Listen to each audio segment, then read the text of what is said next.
Good morning friends, CG of education में आप सभी का बहुत बहुत स्वागत है।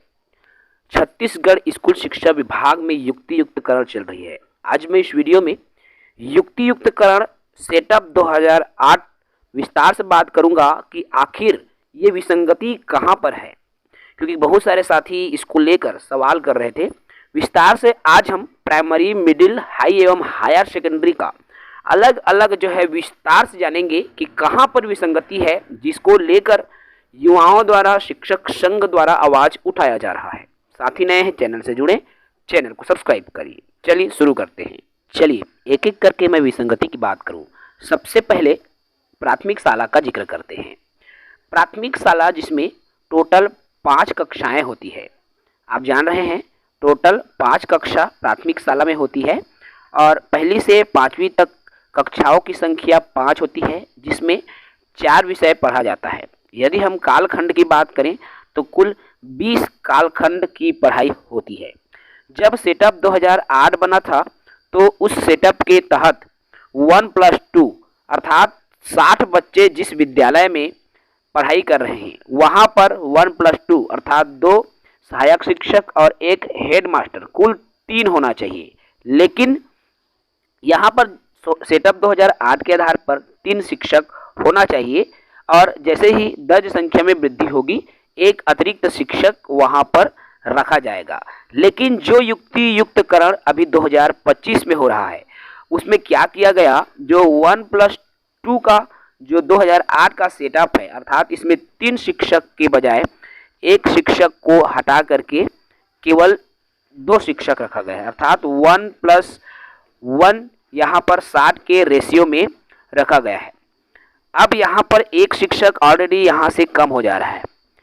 ठीक है, पढ़ाना 5 कक्षा है, टोटल कालखंड 20 है, लेकिन 2 ही शिक्षक 20 कालखंड को पढ़ाएगा। उसमें भी गैर शैक्षणिक कार्य भी शिक्षक के होते हैं जो उनको करना होता है। ये प्राथमिक शाला अर्थात देखिए यहाँ पर 1 शिक्षक ऑलरेडी कम कर दिया गया विभाग के द्वारा, क्योंकि जो युक्ति युक्तकरण हो रहा है उसमें। और यदि मैं बात करूं 60+ स्कूलों की तो 20,000 से ज़्यादा स्कूल हमको ऐसे मिल जाएंगे जहां पर बच्चों की दर्ज 60 या 60 से अधिक होंगे। ऐसे में अब उस 20,000 स्कूलों से 1 शिक्षक ऑलरेडी कम हो गए। ठीक है, ये प्राथमिक शाला का आंकड़ा है। अगर मैं आ जाऊं मिडिल स्कूल में जहां पर 3 कक्षा संचालित होती है, कुल कक्षाओं की संख्या 3 है और कुल 6 विषय पढ़ते हैं, टोटल कालखंड 18 कालखंड है। अब यहाँ सेटअप 2004 में 1+4 था, अर्थात 1 हेड मास्टर और 4 शिक्षक नियुक्त होना था मिडिल स्कूल में। लेकिन जो युक्ति युक्तकरण हुआ उसमें 1+3 अर्थात मिडिल स्कूल से भी 1 शिक्षक काट दिया गया है।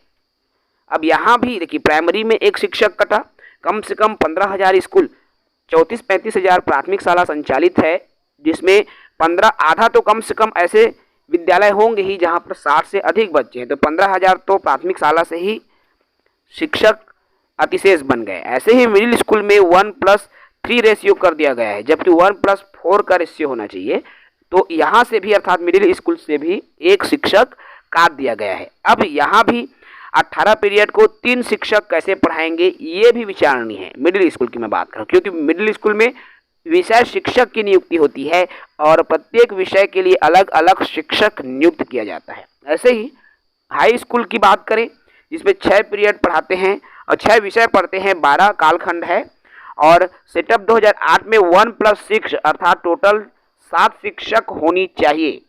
ठीक है, अब ये अलग अलग मापदंड है। चूंकि मैं बात कर रहा हूँ केवल प्राथमिक और मिडिल की, क्योंकि इन्हीं 2 विद्यालयों से सबसे ज़्यादा जो है प्रभाव पड़ रहा है।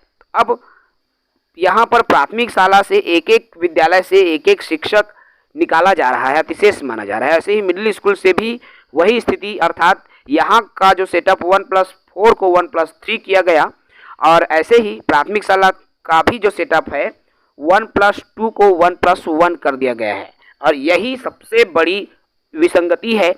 इसी विसंगति को लेकर शिक्षक संघ लगातार विरोध कर रहा है और उनके विरोध के पीछे सबसे बड़ा रीजन है कि आगामी समय में न तो उनको पदोन्नति में कोई लाभ मिलेगा, क्योंकि पदोन्नति के लिए पद ही नहीं बचेगा, तो उनकी कहाँ पदोन्नति होगी। तो ये शिक्षक संघ है, उनके ट्रांसफर को लेकर भी प्रॉब्लम आएगी।